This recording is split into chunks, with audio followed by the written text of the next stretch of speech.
আজকে আমরা নবম শ্রেণীর ইতিহাস ও সামাজিক বিজ্ঞান বইয়ের ২৬ নম্বর পৃষ্ঠার কাজের সমাধান নিয়ে আলোচনা করব। দেখো, এখানে একটি কাজ আছে। এখানে বলা হয়েছে তথ্য সংগ্রহের নমুনা প্রশ্ন। তো এখানে এই দুইটি ঘরে আমাদের দুইটি লিখতে হবে প্রশ্ন। তো আমরা কিভাবে লিখবো? দেখো, আমরা এভাবে লিখতে পারি, তথ্য সংগ্রহের নমুনা প্রশ্ন। আপনার জন্মস্থান কোথায়? এখানে লেখা ছিল আপনার জন্মস্থান কোথায়। এর উত্তর হবে, আমি এখানে আমারটা দিয়েছি, তোমরা তোমাগোটা দেবা।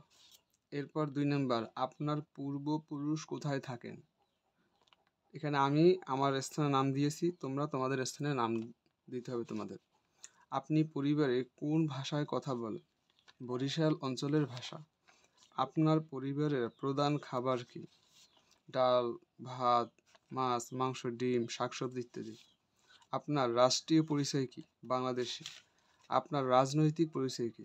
আমরা মুক্তিযুদ্ধের চেতনায় বিশ্বাসী। তো ৫ এবং ৬ এই দুইটি এখানে নতুন করে লেখা হয়েছে এই দুইটার জন্য।